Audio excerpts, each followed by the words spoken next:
Hello, everyone. Happy Friday. Sorry, it took us like a minute.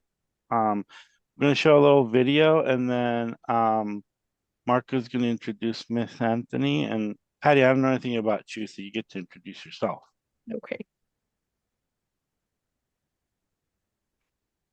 All right.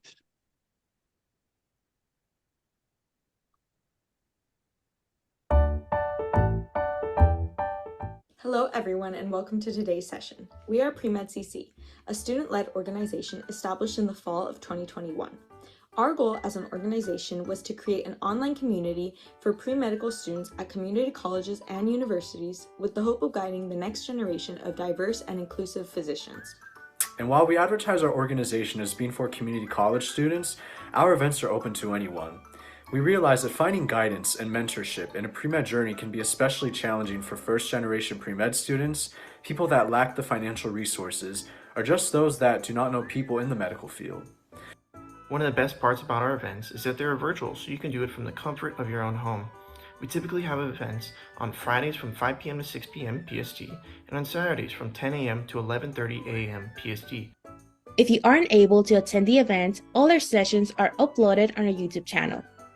Many of our sessions will end with Q&A with our speakers. Any questions that you have can be put in the Q&A section on Zoom, and our team members will read them and have them answered. After you have attended our event, you can log on to our website and complete the quiz, which will contain questions pertaining to our session today. If you score 70% or higher on the quiz, you'll be awarded a 2-hour mentorship certificate to show that you attended our session today. If you want to stay connected with our upcoming events or want to tell your pre-med friends about Pre-Med CC, you can find us on Facebook, YouTube, Instagram, and TikTok at Pre-Med CC.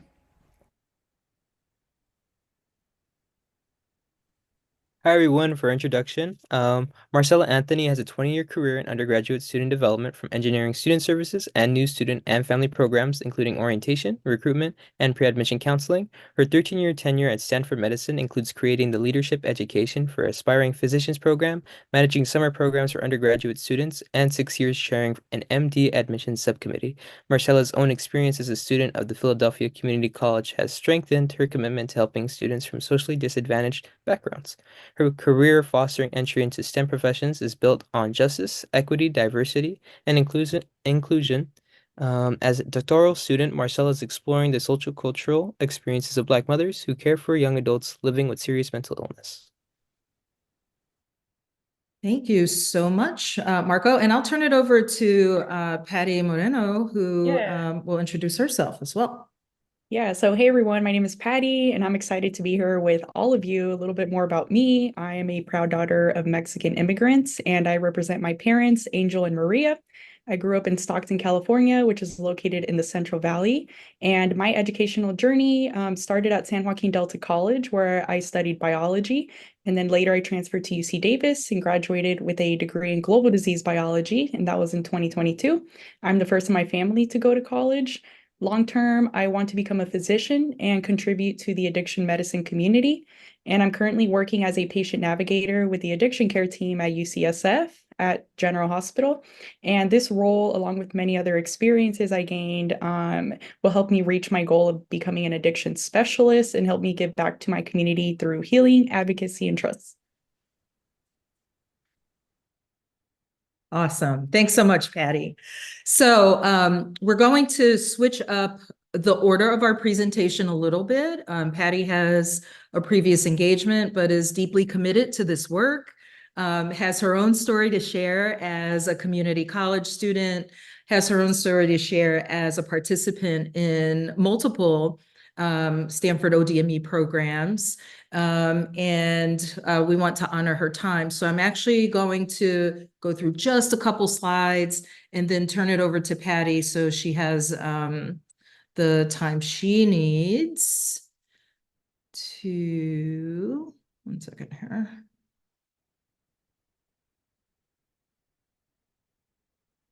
To move on, okay? So everyone see that all right? Is that on presenter view? You don't want to see my notes to myself. Remember to smile, be engaging. Okay. So I always start with our mission. The School of Medicine, the Stanford School of Medicine specifically, is about improving health. So it's about a lot of other things, but primarily at the heart of what we do is about proving health. I won't read through this mission, but it is important for all of you as pre-med, pre-health professionals to know the mission of the institutions and organizations that you are interested in applying to, that you look for evidence of that mission in the work that they do. And I'm hopeful that if you've checked out Stanford Medicine at all, you've seen some seeds of leadership, diversity, collaboration, discovery, innovation, and the things that we do specifically related to patient care, education, and research. Oh, what's going on with my slide thing here?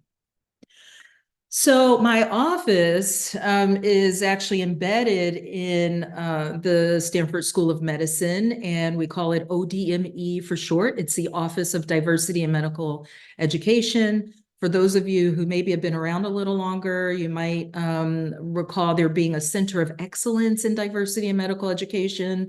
Same thing, new name, rebranded a little. Hopefully that sounds a little more appealing to you. But what you should get from where our office comes from and what we are committed to, we're committed to developing a diverse core of physician leaders who have the capability of addressing health inequity. And one of the sort of key components of our mission that you should take note of is that we do cascade from the School of Medicine mission, meaning that we take elements of the mission of our umbrella organization to think about how we shape and direct the work that we do. So although our focus is a lot narrower than that of the School of Medicine, we still use the same pillars in order to achieve that mission. So looking at addressing the nation's health inequities by examining patient care, education, research, and then we have an added pillar of advocacy. So it's not uncommon for diversity, equity, and inclusion offices, IDEA offices, which are sort of inclusion, diversity, equity, and then they add access, to have some element of advocacy or activism in the work that they do in order to better support communities. We have so many distinguished alumni. I couldn't get them all on this page, and so decided to go for the pyramid, right? It's one of the stronger shapes. For those of you who are engineers, check my work. But these are some of the folks who've gone through our various programs, our leadership program, the Saturday Academy that meets during the academic year, the summer pre-medical program, and the summer research program. So those are the three primary programs that are in my portfolio. A lot of folks who are represented here are physicians or on the way to physicianhood. So I try to collapse some of the folks who are relatively new medical students. That guy smack in the middle there, Juan Malesio, you may have encountered him, but he's actually on his way to med school. He's got some acceptances. We're just waiting for Stanford. Don't let him down, Stanford. So hopefully you get to see yourself in some of our alumni, and hopefully you get to see yourself in the experiences and the identity of our alumna who's joining us today. So I'll turn it over to Patty Moreno, who's going to talk about her experience. Before she begins, I do want to encourage you all to put your questions in the chat. Don't wait necessarily. I think Patty's going to sort of hop off as soon as she can. But if you give us those questions, I'll definitely pass those on and we'll address those at a later date. So hopefully if there's a website or something that we can sort of post Q&A, we'll do that. Thank you, Marcella. Appreciate it. Yeah, so currently I'm taking a gap year to gain additional experience before applying to medical school this upcoming cycle. And coming from a low-income household with immigrant parents who worked as farm workers, the journey to higher education felt uncertain for a really long time. And in my surroundings, pursuing further education was not that common. And I knew I was going to need a lot of help and guidance to decide on a career that would make me feel fulfilled. And I've always been interested in science and math. And as a kid, I actually took part in Science Olympiad and also math competitions, which really encouraged this in me. And doing, talking, and learning makes my brain happy. And over time, I developed a passion for a career in healthcare, and I recognize my need for more hands-on experience in the field to gain valuable exposure and insight. So after high school, I chose not to enroll directly into a university because during my senior year in high school, I found myself feeling uncertain and was stressing about which field of study to pursue. And I wanted to avoid investing time and resources into a path that wouldn't ultimately fulfill me. So I chose to start at a community college. And my journey into academia and scholarship began early on at San Joaquin Delta College, where I was fortunate to have access to a lot of support through programs like MESA, Math, Engineering, Science Achievement. And they provided me with guidance by introducing me to various internship opportunities, scholarship avenues, and assisting me with long-term career planning. And they equipped me with the tools to become more engaged with my school community and also explore other career interests more deeply. And I started volunteering at my local hospital, St. Joseph's Hospital, and I was mainly doing hospitality care. And then shortly after, I secured a leadership role within the Latino Medical Student Association as a community outreach coordinator. Then when I started applying for internships, I received an invitation to interview at the Stanford Summer Community College Premedical program, SCIP, and I got accepted.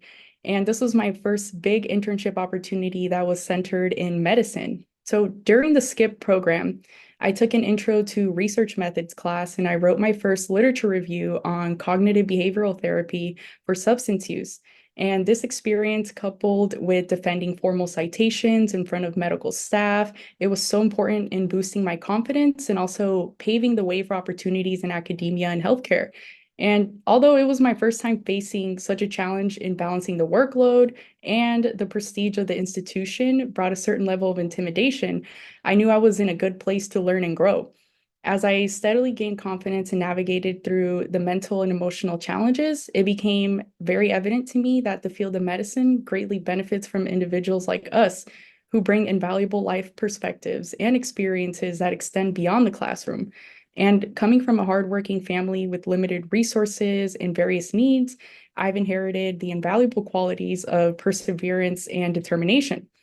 I then went on to be part of the Leadership Education for Aspiring Physicians program, LEAP, where I received guidance to be a project coordinator, where I led and managed a mental health awareness fair called We Rise Above the Stigma in my hometown, Stockton. And I did this to shed light on the topic of mental illness because my brother suffered from complications of it for a long time. And after my brother passed away, my goal was to pay a tribute to him and see this as an opportunity to shed light on mental illness and substance use disorders, not just between my family and I, but also my community. And I wanted to do my part and give my best in trying to prevent this from happening with other youth and everyone in general by spreading influence and raising awareness.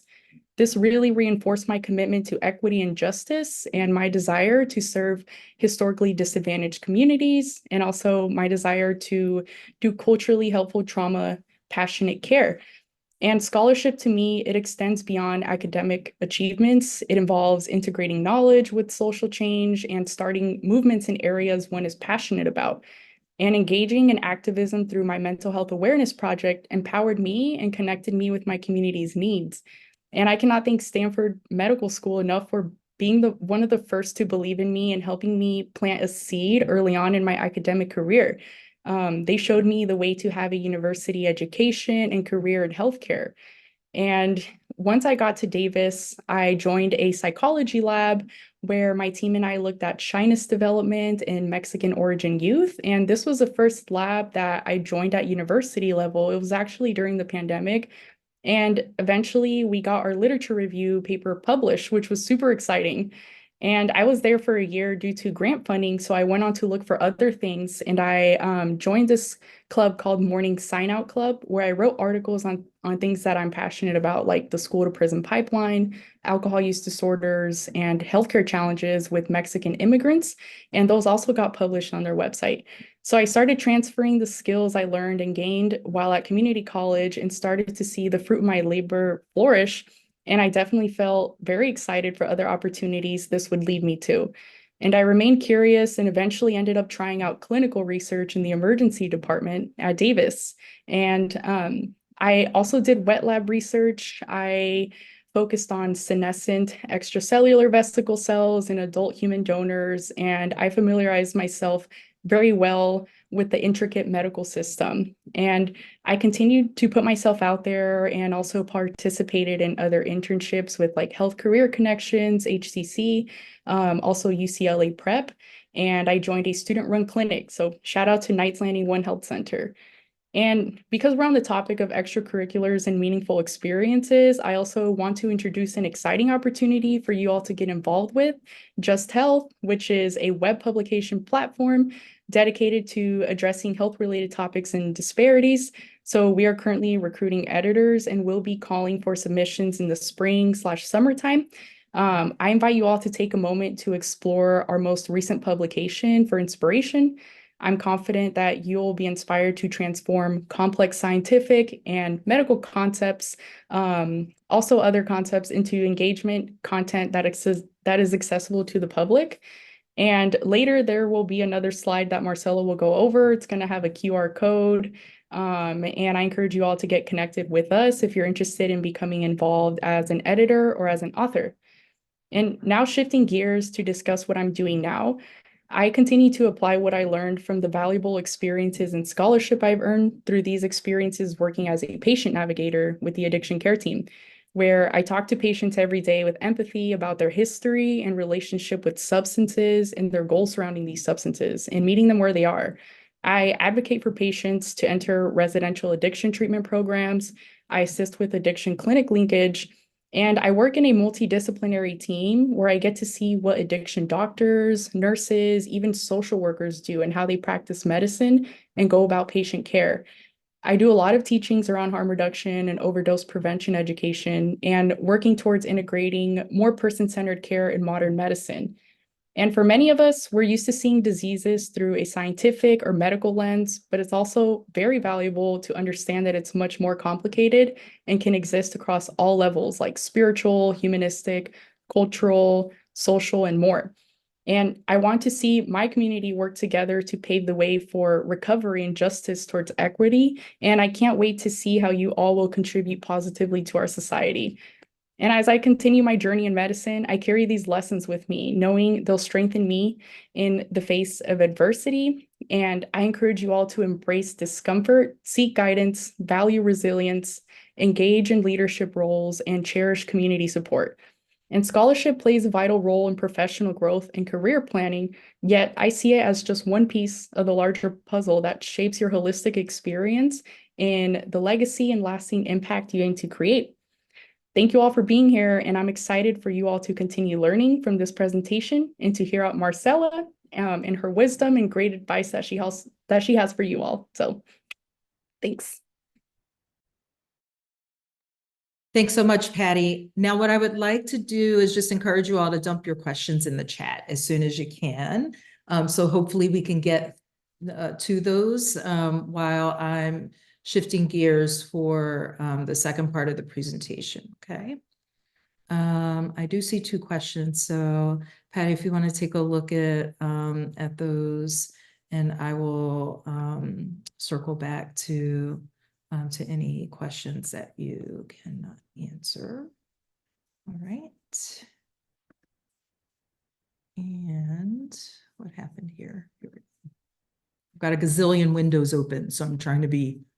So one of the first questions I think somebody was asking was, I think they're in their 30s and they've worked in industry and as a power line operator. Wow, you get to like go to those really high places. Mm-hmm. And then they're also part of a pre-med. How do you deal with imposter syndrome? And have you ever felt it that you're not good enough for this? I could just just tell you just a little caveat. I know someone who's a dean at Stanford who still deals with imposter syndrome. And he's now a dean. So I think that's something that everybody deals with. And we've done like 3 or 4 sessions on imposter syndrome, so just go back and look at them. But Patty, how have you dealt with your imposter syndrome? Because I'm sure. Yeah. So I think when I first expressed that I wanted to even explore healthcare, I got a lot of different comments, like people telling me oh, it's gonna take a really long time. Are you sure about this? Do you know what you're actually getting yourself into? And for me, it was really important for me to start establishing a strong support system. So I really, really relied on Mesa and just started to look for mentors early on. I think that's really important, to connect with people that have accomplished things, or even in medicine now, and people that you look up to, so role models. And for me, I maintain those contacts throughout my time, and I check in frequently. And for for me, it was really important to know my why, the reasons that I wanted to do this, your driving force, because inevitably you are going to encounter a lot of those feelings along the way. And you're going to have to remind yourself, why am I doing this? What's pushing me to do this? Why do I care about this? And also know that you're not doing this alone. And I think that's why it's important to connect and hop on platforms like this. But for me, it took a lot of checking in with mentors and connecting with people that look like me too. So a lot of my mentors come from similar backgrounds like mine. So yeah, that was really important for me in addressing imposter syndrome. And I actually still experience imposter syndrome to this day. So what helps me a lot is, something really cool about my job is that the director of where I work, she's first generation. She comes from, her parents come from Mexico too, very similar background like mine. So I check in with her frequently, and she really serves as a great role model for me. But I think above all, you have to believe in yourself, and you have to have confidence in your skills that, you're capable of doing this kind of work and entering this kind of field. That's wonderful, Patty. And I know there's a couple other questions. I would just say, echo Jubin's comments. Everyone experiences imposterism at some point. I actually don't call it syndrome because it's not a medical diagnosis. I'll give you an example for myself. So I've never been on the MD pathway, never intended to. And I certainly felt a keen sense of imposterism going into admissions committee meetings and advocating for patients, advocating for candidates for medical school, sitting around a room with primarily tenured academic faculty, so physicians who are also educators, and advocating for students was very uncomfortable in the first year that I did it. And what I tapped into was the meaning behind the work that I did. It was important for me to amplify those narratives of individuals coming from backgrounds, much like the person who submitted the comment. When we say, non-traditional is the new traditional, that has some credence and it has meaning in the medical school admissions process. Sometimes tapping into things that and are familiar with, connecting with family, with mentors, with friends who can give you those alternate sort of outcomes in terms of you actually do belong. Finding your people, finding your community, no matter how small it is, super important. And I echo everything that Patty mentioned in terms of addressing that. But just know, I know the dean that Jubin's talking about. That dean I knew as a medical student, and has done phenomenal work, has a whole CV of accomplishments. So it just goes to show sometimes it's just, pinching yourself, and you're reminding yourself to look back, look at where you came from, look at all the steps that it took you to get where you are, to have that appreciation and understanding that you do belong here. You've put in the work, you'll continue to put in the work. The next question that we do have, they asked how could I make myself stand out when applying to med school? So Yeah, I'm actually going to let Marcella answer that just because like I haven't applied to medical school yet. I am preparing for that, so I would love to hear what you have to say, Marcella. You've heard everything I've had to say through, through summer programs, through LEAP. Most folks don't like the answer because the answer is be yourself. Be your authentic self. There is no magic formula. I can't say have 700 hours of volunteer time, shadow a physician for 200 hours, score a 517 on your MCAT, be involved in research and have 17 publications. The one unique and also I think nerve-wracking part of the admissions process is it's an individualized process that happens on a global level. What I mean by that is you know best what resources and opportunities are available to you, or you should. One of the things that I've taken to the work that I've done specifically around MD admissions subcommittee work is to provide that context for the admissions committee. This person's coming from a community college that isn't well connected to a graduate professional school.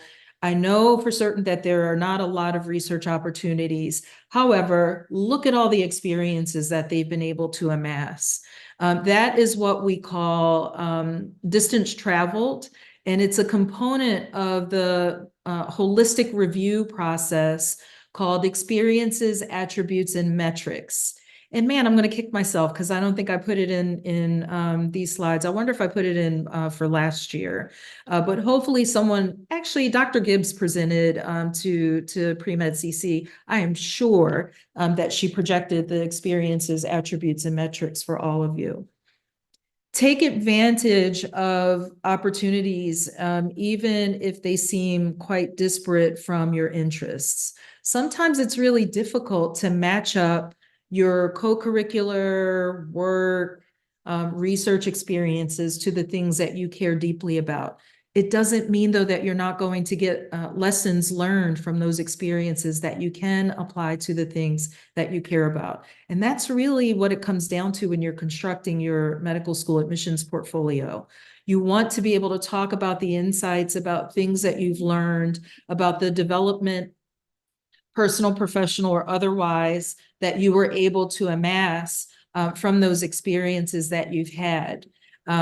However, where possible, build it. So Patty sort of slightly mentioned this little project that she did as a LEAP participant. It was huge in the city of Stockton. It hadn't happened before. And so to see 20 plus vendors, several hundred people, including our new participants in our summer program who were dropping off immunization documents, to see folks going through, having that experience, to hear the plenary speaker who attended Harvard, who had a very personal experience with a roommate who had ended their lives. It was a wonderful opportunity for her to reflect back to her community, the tremendous resilience and potential that exists, that still exists in the city of Stockton. So you don't have to travel far. Most folks will say like, oh, I'm going to do global medical brigades. Shout out to global medical brigades. No harsh criticism there, except you're going to probably travel beyond several communities that need just as much help without ever having to go abroad. Now, if that's where your heart is, I'm not telling you not to, but I'm saying be creative about how you construct your experiences. Be willing to reach out to folks. Be willing to get no's because people are going to say no. Be willing not to get responses. And what I'll say about that is, you just have to find the people that get you, that get what you care about, and that have that opportunity. So it's a really personalized experience. And I think connecting with people that you trust, with good mentors, with excellent peers. Pre-Med CC is an amazing option and opportunity for all of you. No one should have questions about how to be a competitive candidate for med school, because you really have at your fingertips advice from deans, from directors, from financial aid folks, from student services folks, from people who are embedded in these high-profile medical schools who are telling you firsthand, this is what we admire in a candidate. What I personally like to see is someone who's had an experience that they've learned from. Over the years, the experience level, the number of gap years even for folks who ultimately wind up coming to Stanford is quite significant. So people who sort of had that hesitancy, well, you know, I'm applying later, I'm going to be slightly older. I have news for you. You know, if you look at the medical school admission requirements, you're going to see that there are other folks who have similar experience. I actually just shared a link with someone at, well, I'm not sure what presentation I just did, but they were saying, well, I'm an older student. I'm not sure how this is going to go. Literally, you all can find it. You can Google right now. I won't know because you're doing this talk virtually. AAMC and look for older students. And there's a whole article that they wrote specifically about people coming from backgrounds that may not necessarily fit the ideal what people tend to think of when they think of medical school participants. And you can tell I don't care much about this because I didn't have a lot to say. Someone's asking about research opportunities. I'm not sure if Patty had to bounce or not, but you graduated from 4-year, now doing a post-bac. Stanford Medicine has a wonderful post-bac that is, it's actually, I'm not sure why they chose to call it a post-bac. I actually think they should label it a fellowship because it is a research experience. It's one of the only where you actually get paid to do research. So Juan Malesio, the student that I pointed out to you in the center of that pyramid, actually was a participant in the REACH post-baccalaureate, right leading up to him applying to medical school. So search around. Sometimes you have to cold call and cold email. I have a formula for that. Generally speaking, any folks that you're looking for, make sure you Google Scholar them, make sure you know what their research is about. You don't have to know 100% of it. You need 60% or better. When is anyone ever going to tell you that about anything related to med school? 60% or better knowledge of what's happening with the research that they have cited in that article, because you're going to reach out to that person.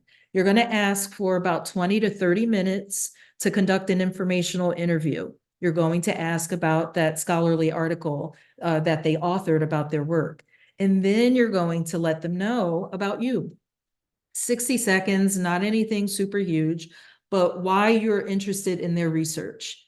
And then if it's, you know, if you think about this in terms of dating to the person, since you mentioned your husband, I am going to guess that the first time you met your husband, you weren't like, hey, I like you. You know what? We should get married. What are you thinking about maybe like 4 months from now? Now, some people do. If you did, more power to you. Most folks are going to want to build some relationship. And when you're doing cold outreach like that, you do want to find commonalities. You want to find opportunity by building a bit of rapport with the researcher that you're intending to outreach to. Totally fine if they say, nope, sorry, really don't have capacity to do that. You're just going to leave the door open and say, you know, it was really great talking with you. Is it okay if I reach out with you in about 3 months? Oh, and by the way, is there anyone else that you know of among your group of colleagues who might be engaged in research that you could recommend I connect with or talk to? If you have other questions, for sure, reach out and we can talk a little one-on-one about where you're located and where some of those opportunities might present themselves. A lot of folks are finding themselves in biotech research somehow. I shouldn't say somehow. I know how. It doesn't necessarily fit what they're interested in, but gives them an opportunity, a first opportunity to get a foot in the door. And certainly as a post-baccalaureate student, post-grad, it can be a little challenging. Okay. Let's see. What's your advice for someone who's going through a rough patch while in community college that ended up affecting grades? I'll be applying to transfer in the fall, and although I've accomplished many other things I'm proud of, I feel as though university admissions will only see that rough patch. The good thing is, if it's a patch, it's one spot, right? I've got this itchy patch on my arm. The rest of my arm's okay, but this one little patch, right? You're going to hear this a lot as folks are interested in trends. Typically, if something's bucking the trend, so you're upward, you falter, you climb back up, and you're back to upward. Best case scenario, right? Some sort of life event happened where you had that valley, and somehow you're going to need to explain that valley. However, if this is university admissions, it's a little bit narrower of a time frame, but most folks do understand that life happens. A lot of life happens for youth and young adults in the time period that they're going through college. So being able to explain that is super important.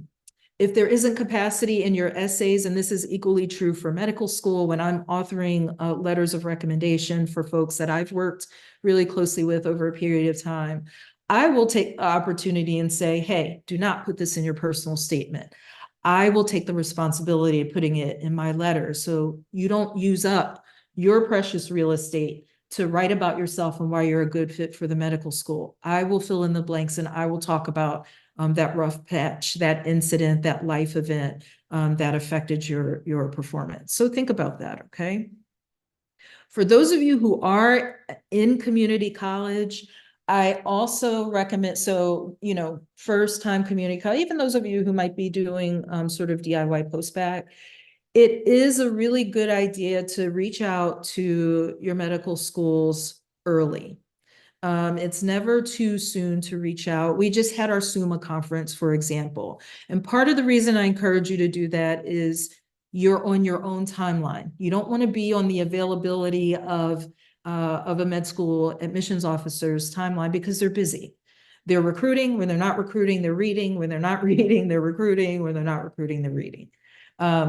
Other folks in diversity offices or other outreach recruitment offices may have capacity, but they're typically not a whole core or team of individuals. So the earlier that you reach out, the better position you'll be in to address some of these questions and get some feedback about how you should be thinking about structuring your application. Okay, how did you get access to the opportunities you had, like research, volunteering, or other medical experience? I know that was for Patty. And what I will say is some of our programs, if you heard her talk about, I did the Stanford Summer Community College Premedical program. Can I just add one thing?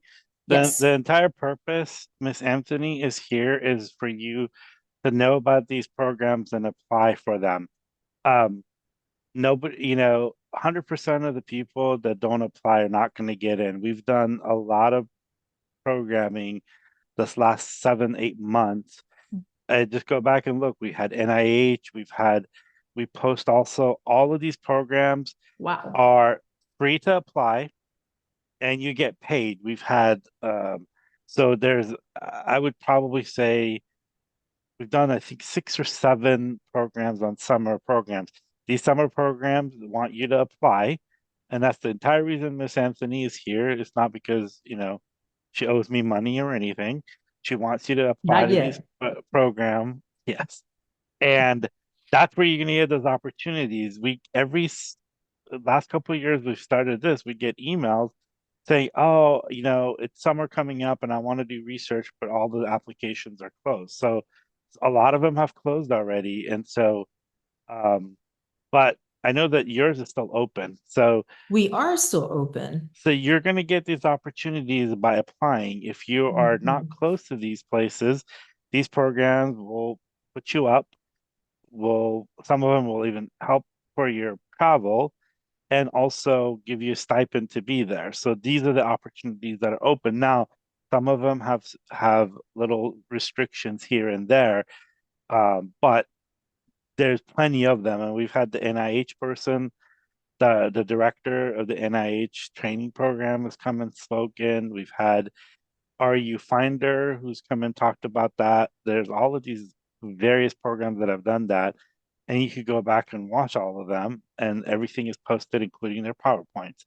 So, and then the other thing about the person that talked about the rough patch, everybody hits a rough patch, and you can't change the past. You can only change today and tomorrow. So, just explain it, what happened, and move forward. I think that's I guess I put it in the short term, but that's a short and sweet to it.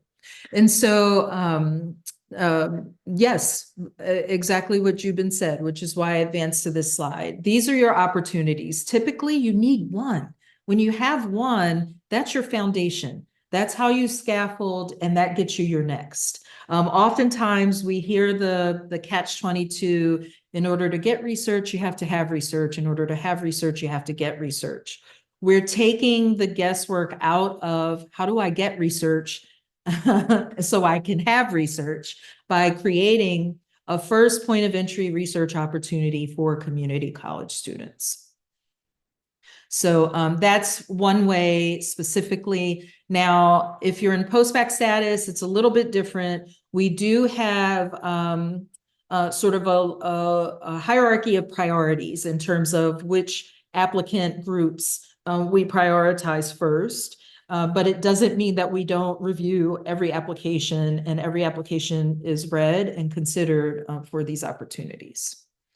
So the access to research, volunteering, there are so many ways to get in touch. I bet I'm actually going to challenge your peers to list opportunities in the chat that they know of related to volunteering. I bet they're going to give you more than I can give you just myself.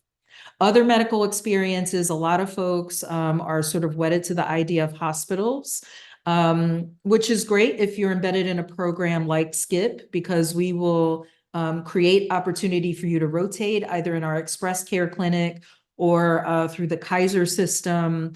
But there are community health clinics that exist. There are other opportunities, and that's just one way to gain experience. Some folks will go the education route because that's what they care about.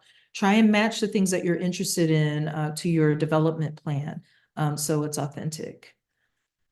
Let's see. The pre-dental person, I can't answer that question. Unfortunately, I don't work with pre-dental students in terms of what specifically schools are looking for. I will tell you that we've had individuals who've gone through our LEAP program, which is about community-based interventions to improve health and wellness broadly. And that experience definitely is beneficial. We also actually had someone who went through our summer program who got into dental school.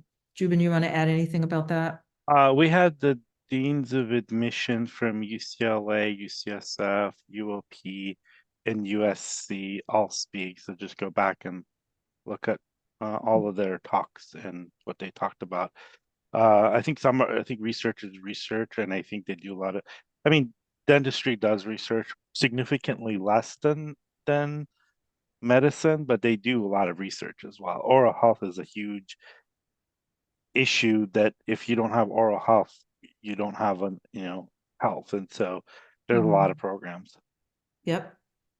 I'm going to just jump around since you all have some good questions here. Those of you who are asking about applying, so let me get this out of the way.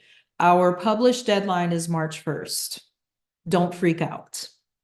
Our published deadline is March 1st. You are not required to submit letters of recommendation. That tends to be what freaks people out. How am I going to approach professors? It's short notice. I will tell you, as a person who authors letters, I am not happy if someone is coming to me at the 11th hour asking for letters, because I'm writing letters almost year round. So I have to have notice. You do need to respond to essays though. So my recommendation is to go to the ODME website, look at the pre-med navigation bar on the left-hand side, go down to either community college or research program, click on the apply now, and open up the application, get your name and email address in there. If you mention Pre-Med CC, let's assume that you didn't know that Stanford had these 2 summer programs. Here's where Jubin gets you the hookup. We'll give you an extension until about March 5th. Generally speaking, next week, I'm going to do a sweep of incomplete applications and reach out to folks and say, hey, do you think you submitted a complete application? Do you think your application is complete? Because it's not. So you're going to get a little bit of a grace period. Don't wait.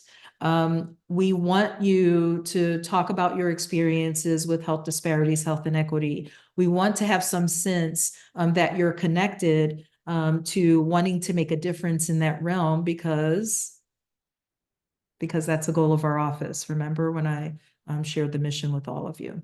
Okay, so let's see what other questions you all have. This is much more fun than doing the presentation, Judith. What programs should I join that can help me gain experience related to biochem or the medical field? So again, lots of resources that were already mentioned. You have a whole library of presentations through the Pre-Med CC YouTube. I would take advantage of those. We've listed some resources. That community college resource list should not simply be community college. The NIH, I know, is listed. There are many ways to get connected to find research that's of interest to you. Any advice for students in university wanting to apply that were not born in the US? I'm not sure if you're talking about med school or I'm going to assume med school. At Stanford, essentially, you would be considered just an international student, I'm assuming. Depends on what your residency status is. DACA. So, I think it's DACA question. Okay. So yeah, there are people who are undocumented and going to medical school. It is a bit of a challenge in some, depending on the schools that you're selected to, that you are extended an offer of admission. I would reach out to the schools that you have an interest in and just see. And again, even in that status, historically, I can't answer 100% for what our admissions office is doing now, but essentially you would be considered an international student. Some of the challenges I know that folks are more concerned about are what happens sort of as they move along into residency and things like that. All right. For the application, there's a question regarding local health issues. Would drug use be an appropriate topic to speak on? No one's going to tell you what the appropriate topic is. I'm not an expert on your local area. That's why I want you to sort of think about what are the things that I'm noticing in my community that are indicative of health inequity or health justice, social justice issues, social equity issues that are important to me. I don't get to decide that for you. You get to decide for yourself what stands out and what you're going to commit to as a pre-professional. The community college programs are not only for Californians, however, preference is given to California residents. So if you're an external, for example, not last year, year before, we had someone from Chicago. Just depends on what the applicant pool looks like. Make sure you submit a complete application, because an incomplete application is a no. You will not be moved on to the next step. Are there any pre-med programs at Stanford like week camps or summer stay over, or any program or organization that does outreach for SoCal students in DIY community college post-bac? Where's our ESO page? I would recommend that you go to I already put it in the chat. Perfect. .stanford.edu. That's not just community college programs. It's all Stanford programs. So literally elementary school, all the way to graduate, I think postdoc and fellows opportunities are listed there. Does Stanford accept DIY community college post-bac courses? They are college courses like any other institution. I will say that there have been a lot of folks who have done formal post-bacs that I know have actually made it through to Stanford and accepted. I can only tell you from the folks who have made it through and accepted. But people use community college in a lot of different ways. One of the points of advocacy that I put forth specifically at Stanford Medicine was to be sure that people can indicate that they utilize community college in some way in the secondary application. So if you are in that category, I would be less concerned. I know most folks are like, it's Stanford, it's Stanford. Someone was telling me like, I've been wanting to go to Stanford since I was 5, and that's awesome. But the reality is you're going to need to apply broadly and apply to other schools that are going to fit your profile, hopefully that your profile is going to align with. So definitely apply, but reach out to our MD admissions office, especially if you're not applying like in an, you're not actively in a cycle. Figure out a time to come in and connect with our medical student groups to talk about your experiences, to see, what's the likelihood here, okay? Is it not common to go? Oh, go ahead. Sorry, I just saw another question. They were asking about requirements for the program, like GPA or anything else like that. So GPA, you simply need to be in good academic standing. Typically, that's a 2.0 or above. If you're at a 2.0 and you're on the pre-med pathway, you probably want to focus on boosting that GPA. Summer experiences happen all throughout your undergraduate and beyond your undergraduate experience. But there's no substitute for a stellar academic record. So we will take that into consideration. Again, if there's a life circumstance or something that's happened, I need you to talk about that so I have context when I'm reading your application. Post-baccalaureate status is considered. We have had folks in post-baccalaureate status actually participate in our summer programs, but it's a lower priority. So we want to give first priority to first year, second year, first time, frosh or sophomore status. After those then becomes multiple unit, first or second year. Maybe you did a lot of exploratory. Typically we get to those 3 with no problem. Then by the time we're looking at post-bac applicants, there might be 1 or 2 slots that we might be thinking about, or especially with the research program, there might be preference from one of the research mentors where they're like, we want someone with advanced experience. We want someone who's already had a full college career, then we would consider that. So take a look at those. I can't say this enough. I was just talking to some of the MESA Center directors across the state of California about this. Get your vaccinations up to date, have your yellow card, have your Kaiser printout. If you don't have them, check in with your student health center. Try and get as many of your vaccinations as you can, because for programs like ours, we cannot put you in the clinics to do a rotation if you're going to be a public health risk, if you're going to be a risk to patients or providers. So know what the proof of vaccinations are. Some may require a background check and a drug screen. There's some caveats to that. That's not necessarily for participation in the program, but will limit your ability to go to the clinics, to be part of the Kaiser system, for example. And if you look at, Kaiser has an NPAI, non-program affiliate, something form. They have a list of the immunizations that you're required to have. Stanford has one too, but I feel like Kaiser's a little easier to Google and pull up. All right. Can a letter of recommendations be sent sent in past the application deadline? I'm not sure if I can get a letter in time by March 1st. Don't sweat the letter. Again, the letter's great, but I want to hear from you. This is kind of my perspective too about the med school process. The letters should be added value to your experiences and to how you are presenting yourself. Having said that, if you feel like, I have this professor, they know me very well, or, my employer knows me very well, feel free to go ahead and reach out to them. If it's going to take them a little bit of time, have them send us or me an email directly and say, hey, I'm working on it. I can get it to you by this date. Okay.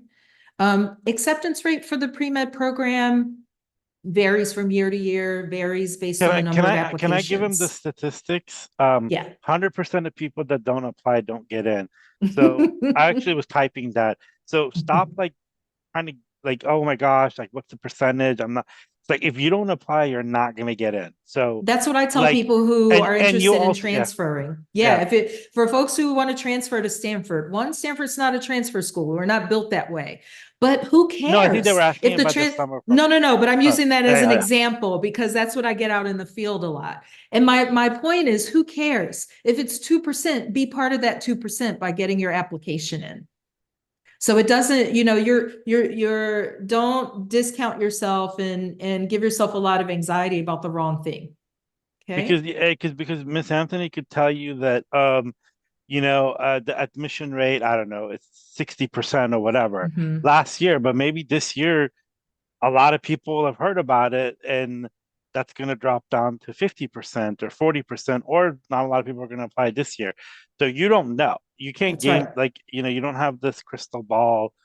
I don't know if you do, but I don't think there's a crystal ball that tells you exactly what your percentage is going to be.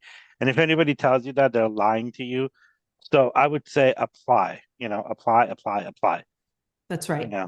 And that's a really good, Jubin just broke down admissions to you in 3 sentences. Every year is variable, the number of applications. Even if you look at overall at medical school applications nationally, you're going to see variability.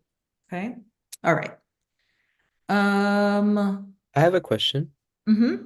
So when you're applying and you say you do get accepted, and your school year, like the spring semester, ends a little bit later, say mid-June, is there flexibility for the students who have been accepted, say if the program does start when the semester is still going on? Absolutely. So if you're wrapping up your semester, your quarter, the pre-med program starts the 23rd, I think students move in. The research program will probably start the week prior because they're on a 7-week track. It's not uncommon for students to say, I have to take my finals. Can I get an excuse? Absolutely. I just need a copy of your final schedule. And I need to know when you're sitting for your final and when you're done. Similarly, toward the end of the program, we wrap up on August 3rd. It's not uncommon for students who are transferring to be like, I have to go to my orientation. There is no way that I'm going to say our program is more important than your next 2 years. You absolutely need to take that time. So not a concern. How are we doing on time? You got 30 more minutes. Oh, awesome. Keep the questions coming. Hold on, let me, someone's asking for the link. So if you go to the ODME, Jubin's on it. All the links I think are already actually in the chat for anything that you need. So pre-med program, I see the link there, okay? All right. I don't know that there's an effective way to transfer from community college to Stanford, but there is a transfer guideline that Stanford undergraduate admissions has posted for years. The hard part is there is no UC doorways. There is no, what's the other thing I'm thinking about? Tags. There's no tags and there's no, what's the other electronic resource they use to look at their transfer units? Assist. There's no assist.org. There's no UC doorways for you to sort of go through to figure that out. It's an individualized process. Independent and private schools don't have the capacity or the bandwidth to go and do all of the work of a comprehensive system like the Cal State UC and California Community College. So look at the band, look at that right there in the in the chat for you. Take a look at those resources. If you have questions, reach out to the admissions office. They actually have or had diversity outreach ambassadors to talk with individuals specifically about their experience and how they transferred. So it can be done. We've had a number of folks who've gone through our program successfully transfer to Stanford as undergrads. I put the link. Dean Shaw, the undergraduate dean of admission, has spoken Yeah. twice, and you could go look at the presentation. He went through the list of all that stuff, and then they also put there's a link on that page that you could look at of all the previous classes. Like, let's say somebody from Foothill College that applied to Stanford and their courses. So there's a link in there you can take a look at.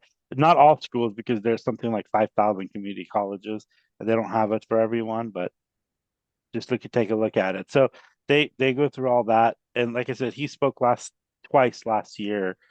And he wants to come back again. So next time he comes, you could ask him questions. But look at those videos, and I think their deadline is March 15th. So March 1st to March 15th. So there you go. There you go. Let's see, what other, am I missing any questions?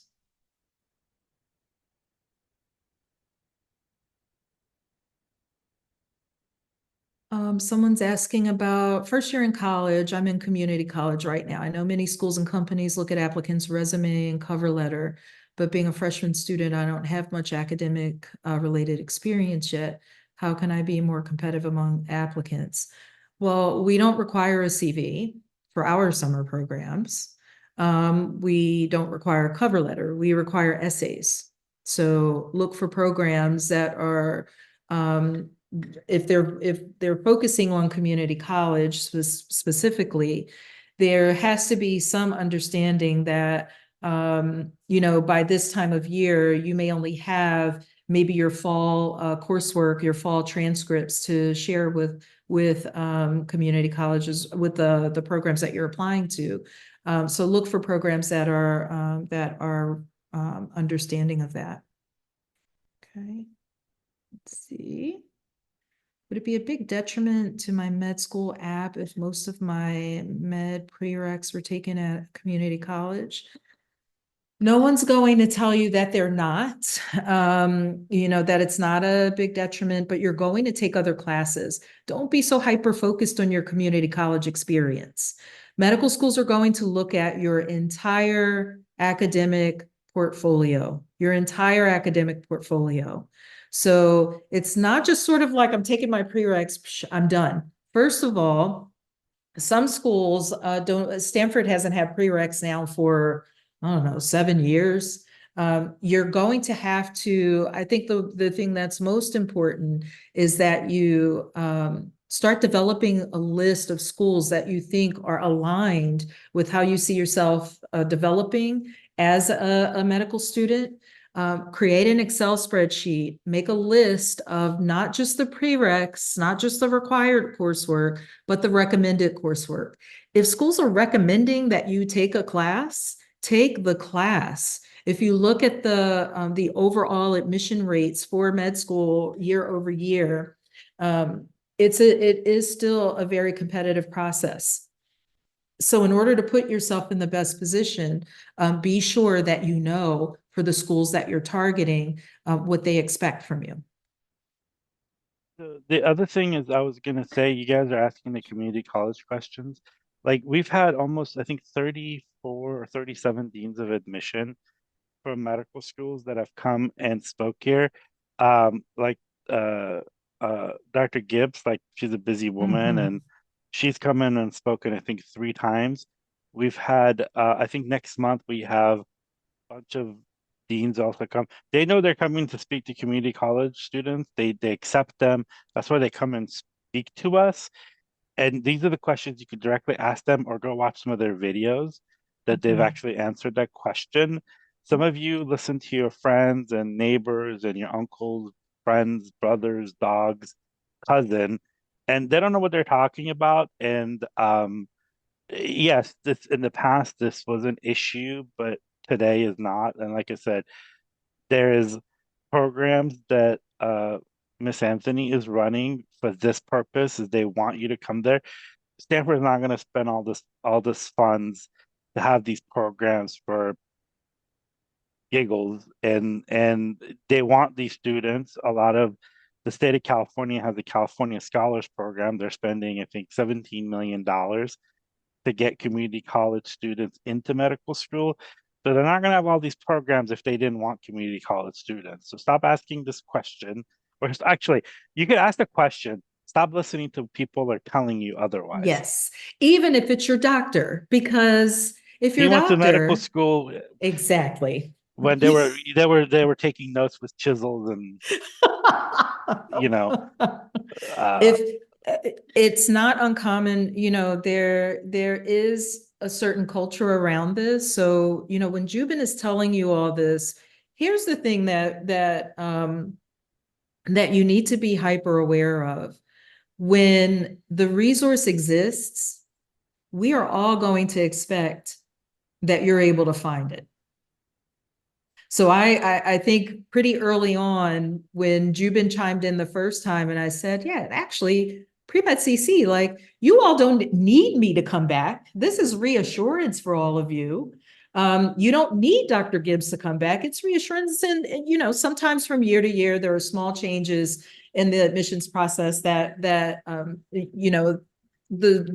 schools want you to be aware of, but you have resources that are available to you. That is the currency of the profession that you all are talking about entering.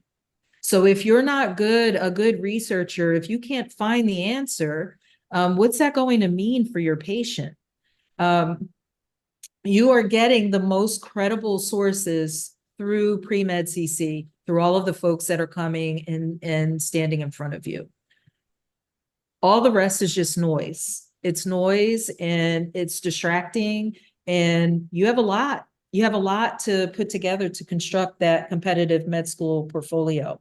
So to Jubin's point, know your credible resources and thank your family and friends and your uncle and your pediatrician who might be 70 years old, who said, when I was in med school, we just had to smile and look nice. Well, that's awesome. That's not the case now for sure. Okay.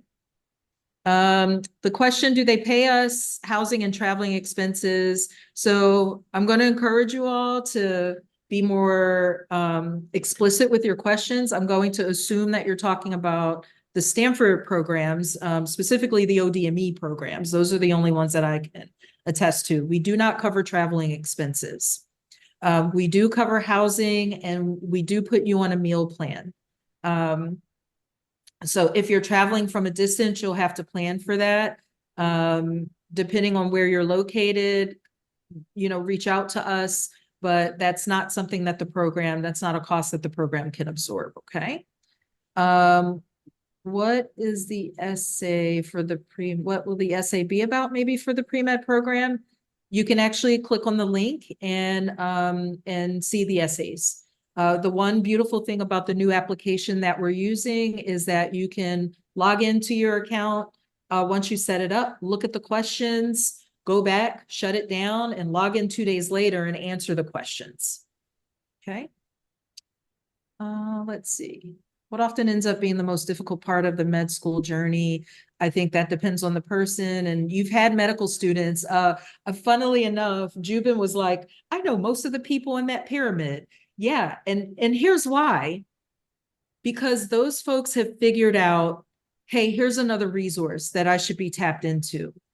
Here's a place or a person or a program that I can go to and I'm going to get credible information. So I'm going to reach out. Our alumni come back. They do multiple programs sometimes. Again, a number of our alumni are now applying to the REACH post-bac because they can get paid as fellows to have a research experience and make that a significant part of their medical school admissions portfolio. So it just depends. What, if anything, turns students away or makes them realize they might not want to continue on that path? The attrition rate for medical school is very low. And I'm gonna guess that some admissions dean who's already presented for Pre-Med CC has probably talked about that. One of the challenges is getting in. Another one of the challenges is fit. So do not choose medical schools by name. Learn to understand the nuances about the curriculum. You can do that by reaching out to medical students, by going to conferences if they hold them. That's why SUMA is so beneficial for a lot of folks. You get to hear firsthand about what it means to be a preclinical student, specifically at Stanford Medicine. Go to outreach events. A lot of medical students are still involved in their passion projects, and many of them include outreach and education to folks who are coming up behind them. So if you're affiliated with LMSA, with Mi Mentor, with SNMA, with APAMSA, with any American Indigenous groups, with other LGBT+, with Muslim medical student groups. If you don't, look at your local medical school, look at what medical student organizations exist that make sense for what exists at your community college. Reach out and establish a partnership. That's a way to hear firsthand. But I know for sure that at least 2 of our medical students have spoken for Pre-Med CC. Okay.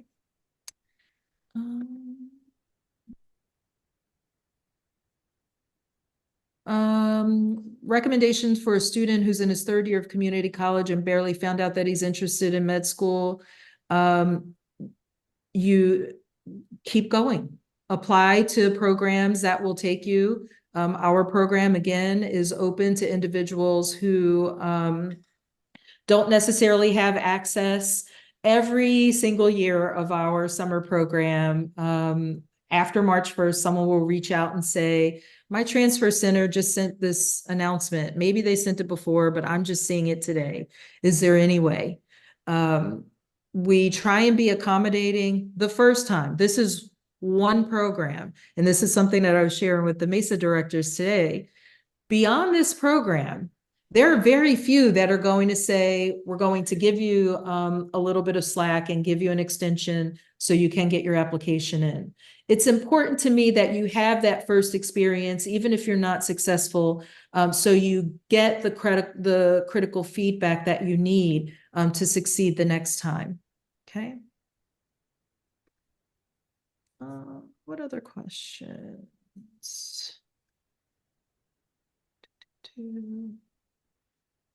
I'm new to healthcare. My reason for this journey and passion is my 3 children.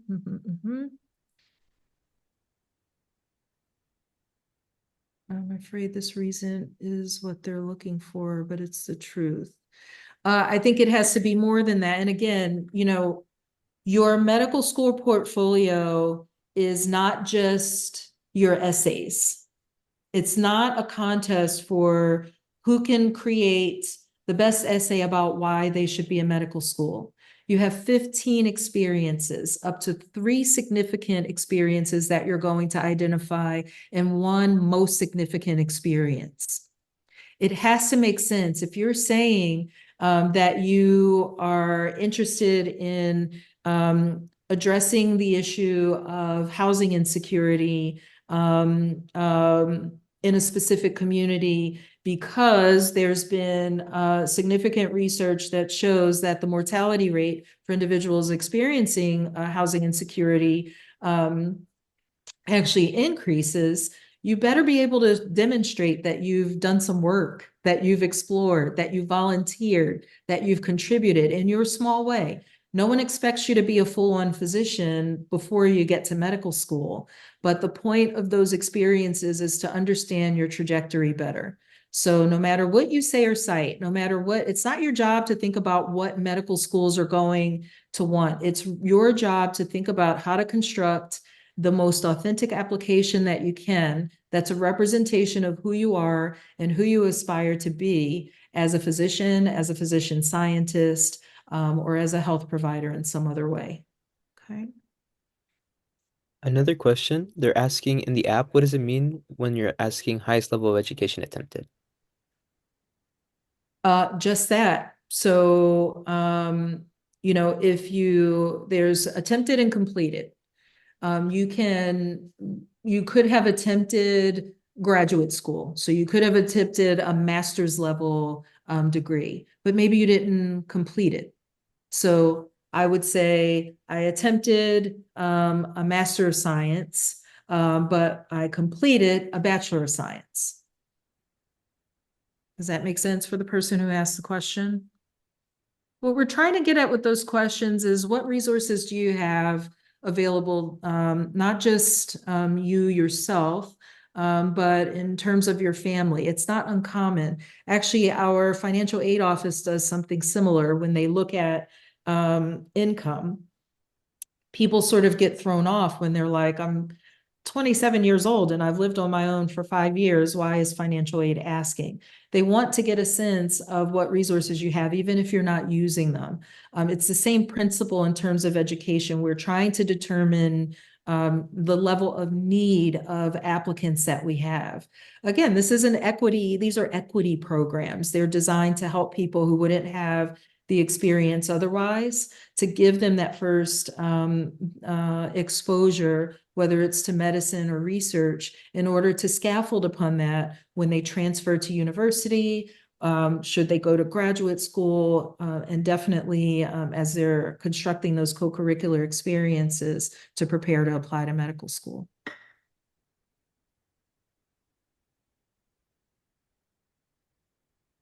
This is a question. Somebody says, I'm a first-year student. I don't have a lot of experience for resume and stuff. The only way you're going to get that is by applying and doing.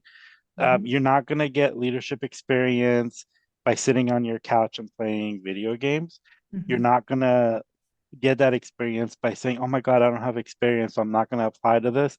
The people that are going to get those experiences, they're the ones who take risks. And I know that one of the people that Miss Anthony showed is Michaela. Like she took a lot of risks, and it paid big risks requires big rewards. And so I know last year this time somebody else in our group was a first-year community college student and was afraid to apply to the NIH summer program, and I'm like, just do it. Like, what's the worst thing they could say is no. Sure enough, she got in, and she only took like intro to bio and intro to chem, and that was it. Like she didn't have any other core science courses, and she got in and had a great time in DC for the summer. So just because you don't have the experience, it's not going to magically come to you. People that have experience, I mean, some people have been given to them, like because of rights and parents and everything else. But a lot of us that haven't, that you just have to go create it, and you're gonna just have to take that risk. And I know that it may seem like, it's kind of like saying, oh, I'm gonna go climb a mountain or run a marathon. It's like you have to get to the starting line and put one foot in front of the other, because it's kind of like saying, I want to win the Olympic gold medal in the 100-meter race, but I don't want to run, and I've never ran the 100-meter race. So you're just not gonna, never gonna win it. So. Great points. Before I stop sharing screen, here's another opportunity for you. If you have a penchant for writing, we have a publication called Just Health. So this is what Patty was alluding to. She's actually one of the co-editors for this publication. It's focused on health and equity. There are a number of positions that we're actually recruiting for. So Patty's going to be applying to medical school. We want to have a co-editor working with her in that transition time. But it's a crowdsourced web publication that focuses on lived experience, which you all have. So when you're saying like, I don't have experience, you actually do. You have lived experience. You need to learn to leverage that lived experience and your learned experience as a learner in order to broker some of these opportunities. So you can write traditional articles, opinion pieces. You can sign up to be an interviewer. So to connect with individuals out in the field, to share their stories and to write profiles. This is a great first opportunity for someone who doesn't have a lot of experience. So I would encourage you to take a look at that. And the reason it matters is because you want to be able to apply scientific inquiry to your work. So when I'm saying you have to be curious, don't ask questions for things that are easily accessible. That's like, I know Jubin has his pet peeves. This is one of my pet peeves. If my family is just accustomed to me sort of like rambling off random facts, so they'll tend to be like, so what does that mean? Like, do you have a smartphone or a dumb phone? You have 3 different pieces of technology that you can use. Why are you asking me? I am not your personal encyclopedia. So, keep that in mind. You have lots of opportunities to develop and hone your skills. Scholarship is one of the big ones, specifically in medical school and beyond. It is the currency of your field, whether it's bench research, community-based research, translational, you name it. Lots of different ways to leverage what you know and what you're interested in, okay? So I'm going to stop share now, and I know you all are recording, so you can go back and look at the videos. There's so many folks who have come and spoken for Pre-Med CC. Take advantage of that breadth of knowledge that you have. There has been nothing like this before, and anything that comes after will be a duplicate, but your organization does this well. So take advantage of that. No one should be able to say, I didn't know. I didn't know what med schools want. I didn't know how to construct some opportunities that align with how I'm thinking about, my own development as a pre-professional. There are plenty of examples in all of the videos that you all have access to. So please go back and take the time. If you can't take the time to invest in that, you're probably not ready to commit to medical school, because it is a very intensive learning experience, even for the most talented.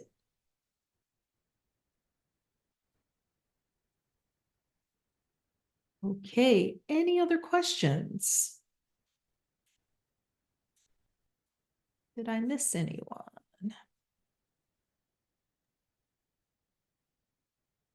All right. Well, I'm happy to hang around for the next 6 minutes, which will be our time in case something comes up. If you have questions, I'm sure it's listed as well on our application materials, but you can email us at ODME_outreach@stanford.edu. It'll come right to me, so you can just say, hey, Marcella, I was in the Pre-Med CC session and I had a question. Again, don't send me questions that you can find on your own. Don't say like, did you really mean? I wouldn't have said it if I didn't really mean it. Please keep in mind that we are going to be conducting our first review of applications next week. So, make sure that it's not a question. Don't psych yourself out. The other interesting thing about imposterism is sometimes people confuse that with sort of the anxiousness of what they need to do. Like, I'm nervous, so I feel like an imposter, maybe, or maybe you're just nervous.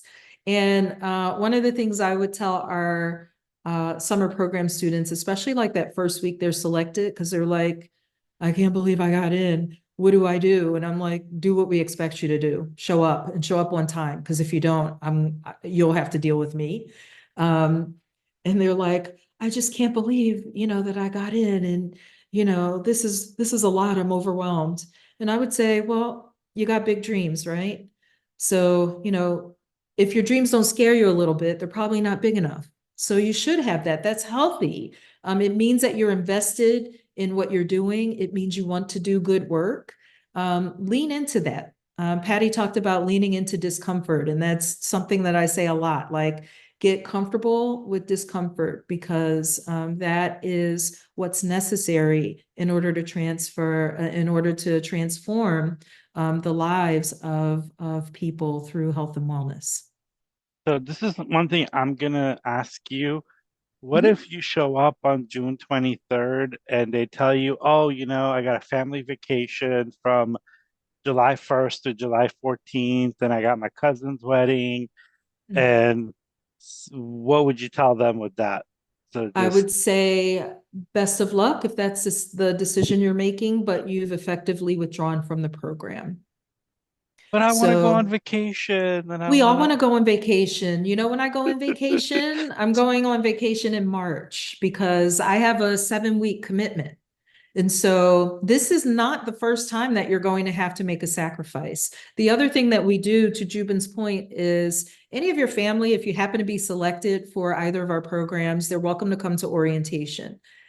I know sometimes it's a challenge, sometimes from a cultural perspective, sometimes just your individual family culture. But I'm used to calling, I'll just pick on Marco because I know he can take it. When I call Marco, I expect him to answer. Well, he's not going to answer during the day. If that's your expectation, then effectively you're saying that Marco shouldn't be doing this program this summer. We have expectations from Marco as a pre-professional that he shows up, that he's not being disruptive, that he's not diminishing the morale of his peer group by stepping out to take a phone call. So what can we do to make this better so that you have a good adjustment, so Marco feels supported? Marco can call you on Saturday evening, or if you're local, he can go home any Sunday he wants, because that's pretty much when he's going to have free time. It's super important. I know what it feels like, and it's super awful, but I can't tell you how many people have said, like, I'm an awful sister because I didn't go. I went to my sister's wedding, but I did not go to her reception because I was studying for the MCAT. Or, I couldn't go to my niece's christening because, I had other obligations. I was doing research and my lab wouldn't give me leave time. So you're going to have some understanding that this is the expectation of your field. We have a really great surgeon. Her name is Dr. Sherry Wren, and she would talk about having Thanksgiving dinner with her family. So she's first in her family to become a physician. Her grandmother actually saved her money from working in a steel mill to help her pay for a portion of her medical school. But by and large, she's in a blue collar family, and her pager goes off and they're like, what are you doing? It's Thanksgiving or it's Christmas. And she's like, I gotta go. They're like, nobody works on this day. And she's like, actually, the hospital's always open. So it's something that as you're moving along your pathway, get comfortable communicating with the people that you love and that love you about that expectation, so they're not surprised, so they're not taken off guard. And when you can, loop people like us into the conversation. Like, hey, I'm going to have an advising meeting with Marcella. I think you should come along with me.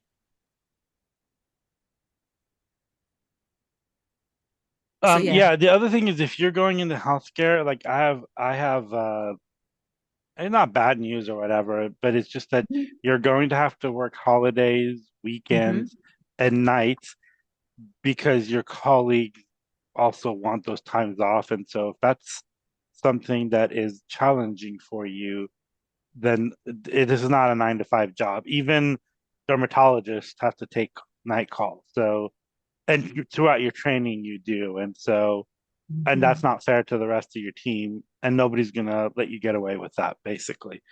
So you have to make sacrifices. I mean, I think a lot of people that don't want to go into medicine is they're not willing to make those sacrifices, not because they're not smart, or it's just they want to have the summers and they want to have weekends. And I mean, how many of us have to study on the weekends and study for tests? And so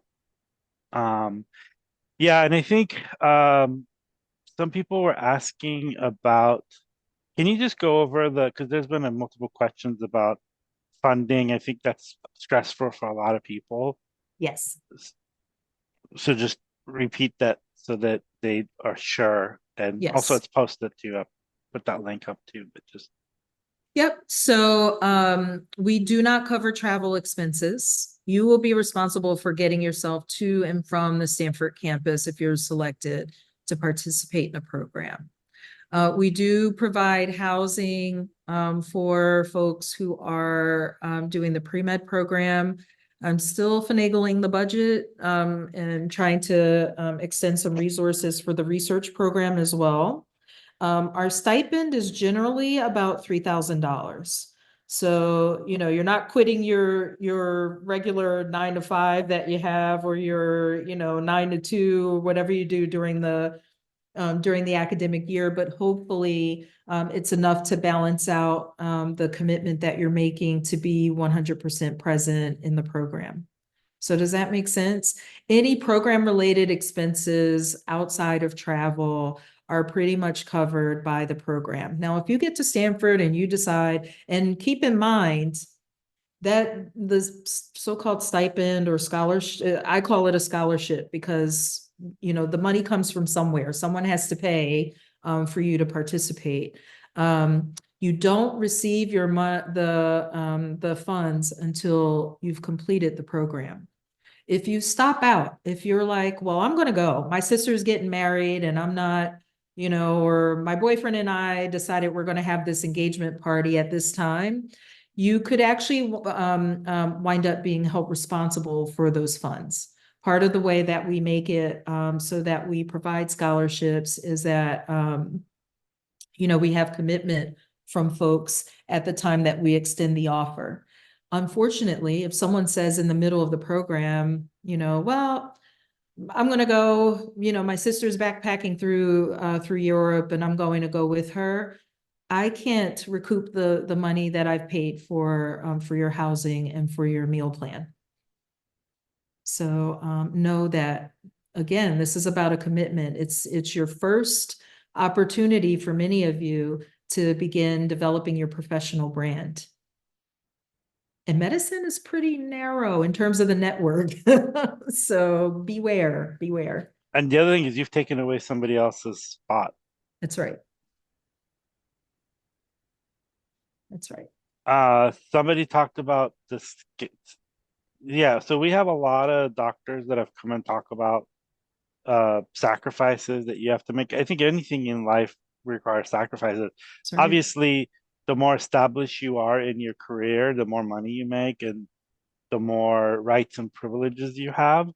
So you're not going to be working if you're chair of the Department of Medicine, you're going to be working hard, but you're not going to be taking night call. You may be going to meetings and budget meetings.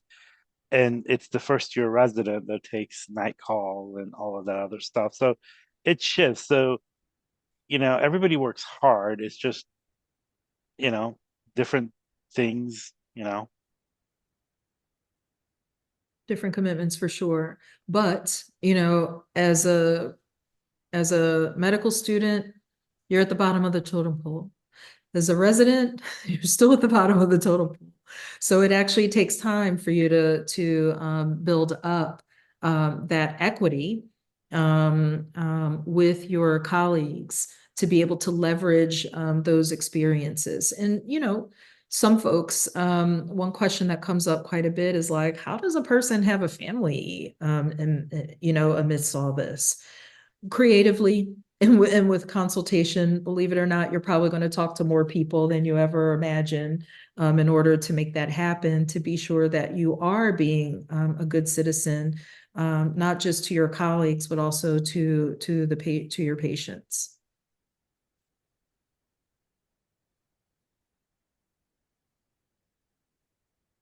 Someone's asking about personal social sacrifice that comes with being a med student. Would like to hear from people who are currently aware rather than mentors who went to graduate school. Well, I didn't, so I can only tell you by proxy. But again, if you go to the Pre-Med CC videos, you're probably going to find some.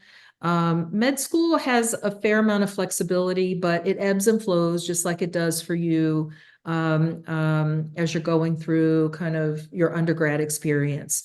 Preclinical years, there's some flexibility, but that flexibility is happening around a schedule where folks are taking classes just like you are. When folks begin clinical rotations, they're busy. Just depends on what rotation they're on, how busy they are. I typically see medical students in their first year. Second year, they're usually getting ready for their USMLE Step 1 exam.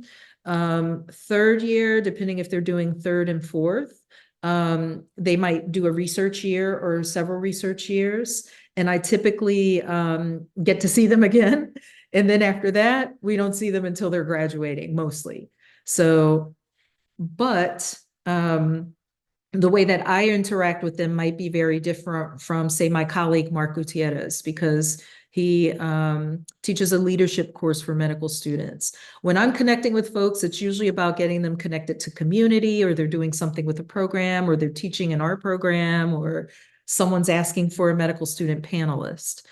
So that's my gauge for the level of busy. For sure, when I see folks who are doing rotations, depending on the rotation, they're, they don't have as much time.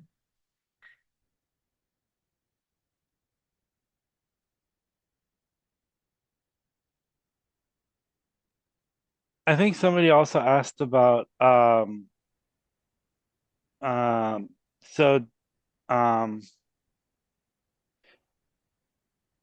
the other question somebody's coming up is, do you have to be 18 to be in SSCP? You do. Yep. So we do not accept minors in this program. If you're a community college student and 17, for example, now if you're not 18 now, but you will be before June 20, when's our move-in? June 22nd or 23rd, whatever that Sunday is, you're still eligible. Go ahead and apply.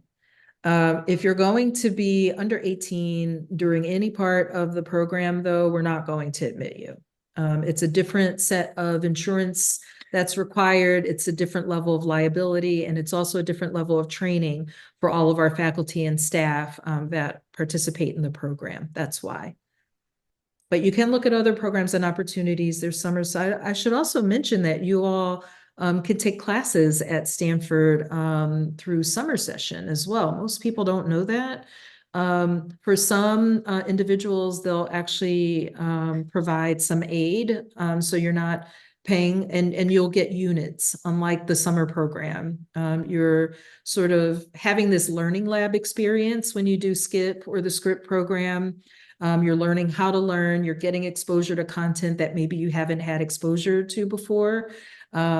But not doing well is not going to be a penalty on a transcript because you're not getting units. We're more interested in your learning and growth, how you're beginning to think about new concepts that are being introduced to you and things like that. All right, so I see Jubin's put up the feedback form for all of you to rate today's session, how you felt about it. Was it helpful or not helpful? Are you more confused? Jubin probably remembers Dr. Ron Garcia. Students would say, yeah, I'm definitely more confused. And he would be like, good, that's great. That means, you're engaging with the material, you're thinking about it. Who knows? Maybe. And also asking what other topics you might be interested in. So what other folks you want to come and talk to you. So that's super cool. Again, ODME_outreach at stanford.edu. Be sure it's something that you can't find on your own. If you're having difficulty, absolutely reach out and I will point you to the resource to say, here's where you find it.